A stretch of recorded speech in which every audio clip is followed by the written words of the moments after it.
Alors, je suis une jeune actrice qui va animer une émission directement de l'Expo qui s'appelait Jeunesse oblige Expo.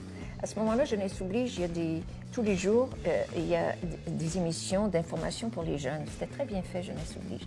Donc, je vais passer une partie de l'été sur le terrain. Et je me souviens que la première fois que je suis entrée dans un pavillon qui m'a absolument... c'était l'Iran.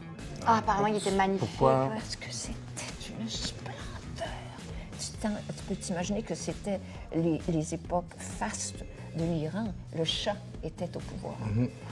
Je veux dire, les artefacts, tout ce qu'il y avait, c'était d'une beauté. On mangeait comme on ne connaissait pas cette cuisine. Et donc, je me souviens particulièrement de ça. Le pouvoir était à la jeunesse. Et ça se sentait, ça, à l'Expo. Un désir d'apprendre aussi De changer le monde.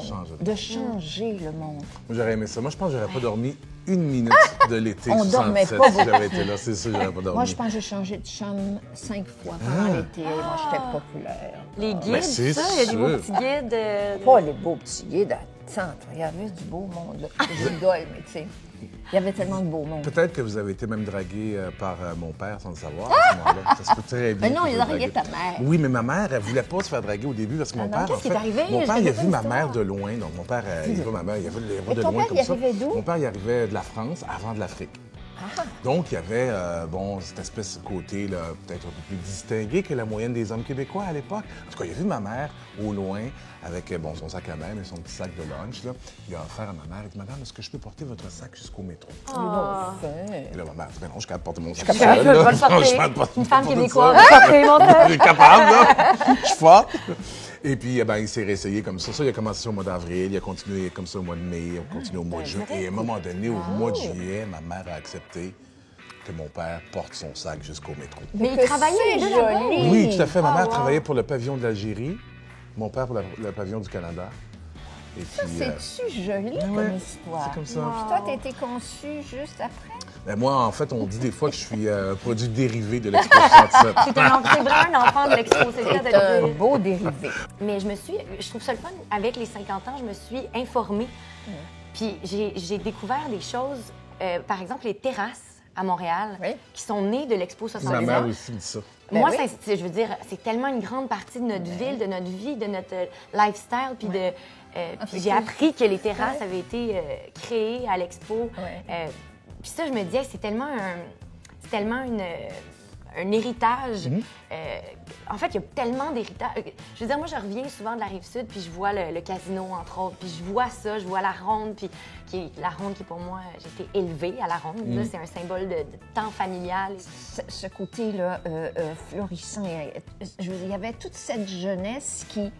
Ça correspondait à leurs besoins, à leur envie de changer le monde. Ils sont arrivés, ces créateurs-là, qui ont permis que ça arrive. Alors forcément, ça a moussé tout le monde à aller plus loin. Et c'est ça qui est arrivé après. Hein? Ouais. C'est là où tout a changé dans le monde, parce que ça a changé à Montréal, mais ça a changé ailleurs aussi. Hein? Je m'ennuie, moi, de cette époque-là que j'ai pas connue. Je suis un peu nostalgique, justement, par rapport à la jeunesse qui prenait la parole, puis qui avait le goût de changer les choses, puis qui avait le goût de s'exprimer, puis de se rencontrer, puis de communiquer. Ce qui, là, nous manque terriblement. On est dans une société, le monde a peur.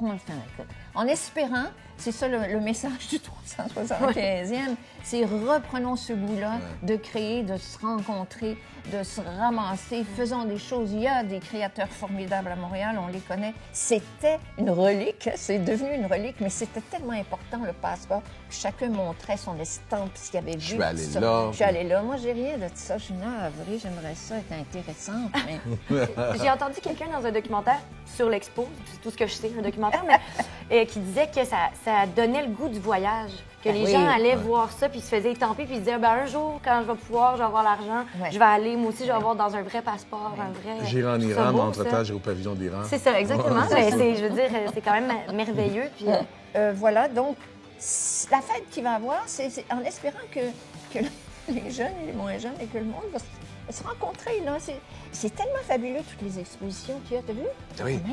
Mais puis c'est une chance pour nous de le vivre pour la première fois. Ouais. Je trouve ça merveilleux que... parce que, je veux dire, on passe devant ces monuments-là, puis devant ces pavillons-là depuis qu'on est jeune, mais sans peut-être savoir nécessairement pourquoi ça a été construit, d'où ça vient. Je veux dire, c'est quand même une chance d'en apprendre plus sur notre ville, sur notre culture. Est-ce que tu as vu les 14 lieux culturels qui vont parler de l'expo, c'est-à-dire que ce soit lié à l'architecture, au théâtre, à la mode, dans les rues, on va avoir les visionnements extraordinaires. Dans le Vieux-Montréal, il y en a déjà un peu partout. Donc, il y a le musée McCord, les costumes, etc. C'est en même temps, en visitant ces lieux-là, ça nous raconte aussi l'histoire d'Expo 67. C'est ça qui est formidable. Puis le lien, en fait, l'écho des fêtes du 375e est tout naturel avec l'Expo 67. C'est toute l'idée de la mixité, du métissage. Non, mais tu sais, je veux dire, c'est sûr, hein, du métissage, on est fait de métissage ici, là. Quand même, c'est pas si loin que ça, tout ça. Alors oui, c'est formidable. Alors, il y en a trop peu de ces passeports-là. Il y en a seulement 15 000. C'est pour ça qu'il faut se dépêcher. Oui. À partir du 28 avril, il est disponible. Il est disponible dans chaque lieu. Si on va sur 375mtl.com, toute l'information y est pour aller trouver où sont les passeports. Oui, il faut se dépêcher parce que 15 000, Ça va aller vite. Bien là, mais un nouveau, celui-là, ça, c'est le tien. Là. Tu vas en avoir un pareil. Puis là, n'oublie pas que tu as une puce ici. Tu vois, là, ici. Ah, c'est ça, la puce électronique. Oui, électronique. Puis là, tu vas pouvoir arriver partout où il y a des bornes, puis tu vas pouvoir avoir l'information aussi de tous les courriels, puis les nouvelles choses qui arrivent. Wow, pardon, madame est techno, là. Ben hein? oui, pas mal plus que moi, clairement. Non. C'est vrai? OK, ben c'est... Ben, coudonc, il y a aussi... faut que tu le connaisses. Mais à un moment donné, tu vas rencontrer un truc là, qui s'appelle Internet, là. Ouais. Puis là, là-dessus, ouais, à un moment donné, ok. ça va arriver, tu vois. Tu vas voir. Puis là, tu vas pouvoir avoir du contenu complémentaire aux expositions. Ça va être envoyé par courriel, c'est ça? Ben oui, toi, t'as compris, t'as compris! Le passeport, c'est le site, mais c'est aussi la reconstruction de toute l'expo à travers les 14 lieux où on parle d'Expo 67. C'est ça le passeport. Alors ça, c'est formidable.